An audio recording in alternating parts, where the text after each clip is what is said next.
ನಮಸ್ಕಾರ ಸ್ನೇಹಿತರೆ, ಮಾಹಿತಿ ಕನ್ನಡ ಯೂಟ್ಯೂಬ್ ಚಾನಲ್ನ ಮತ್ತೊಂದು ವಿಡಿಯೋಗೆ ನಿಮಗೆಲ್ಲರಿಗೂ ಸ್ವಾಗತ.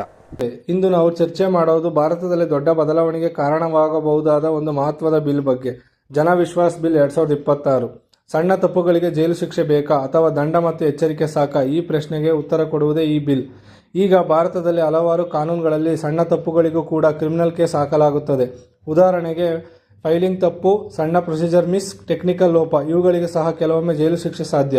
ಇದರಿಂದ ಸಣ್ಣ ಉದ್ಯಮಿಗಳು ಭಯಪಡಬಹುದು, ವ್ಯವಹಾರ ಮಾಡೋದು ಕಷ್ಟವಾಗುತ್ತದೆ, ನ್ಯಾಯಾಲಯದಲ್ಲಿ ಲಕ್ಷಾಂತರ ಕೇಸ್ಗಳು ಹೆಚ್ಚುತ್ತವೆ.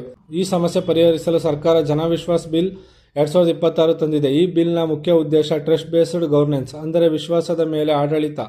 ಈ ಬಿಲ್ 79 ಕೇಂದ್ರೀಯ ಕಾನೂನುಗಳಲ್ಲಿ ಬದಲಾವಣೆ, 700+ ಡಿಕ್ರಿಮಿನಲೈಸೇಷನ್, ಅಂದರೆ ಸಣ್ಣ ತಪ್ಪುಗಳಿಗೆ ಜೈಲು ಬೇಡ, ದಂಡ ಅಥವಾ ಆಡಳಿತಾತ್ಮಕ ಕ್ರಮ ಸಾಕು. ಈ ಬಿಲ್ನ ಪ್ರಮುಖ ಅಂಶಗಳು: ಕ್ರಿಮಿನಲ್ ಶಿಕ್ಷೆ ಬದಲಿಗೆ ಸಿವಿಲ್ ದಂಡ, ಸಣ್ಣ ತಪ್ಪುಗಳಿಗೆ ಈಗ ಜೈಲು ಇಲ್ಲ, ಹಣದ ದಂಡ ಮಾತ್ರ.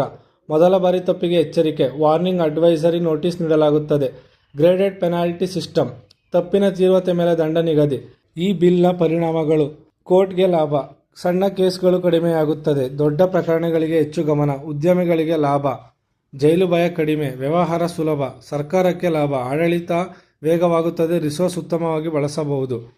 ಆದರೆ ಕೆಲವು ಸಮಸ್ಯೆಗಳು ಕೂಡ ಇವೆ. ಅಧಿಕಾರಿಗಳಿಗೆ ಹೆಚ್ಚು ಪವರ್ ಸಿಗಬಹುದು, ಮಿಸ್ಯೂಸ್ ಆಗುವ ಸಾಧ್ಯತೆ.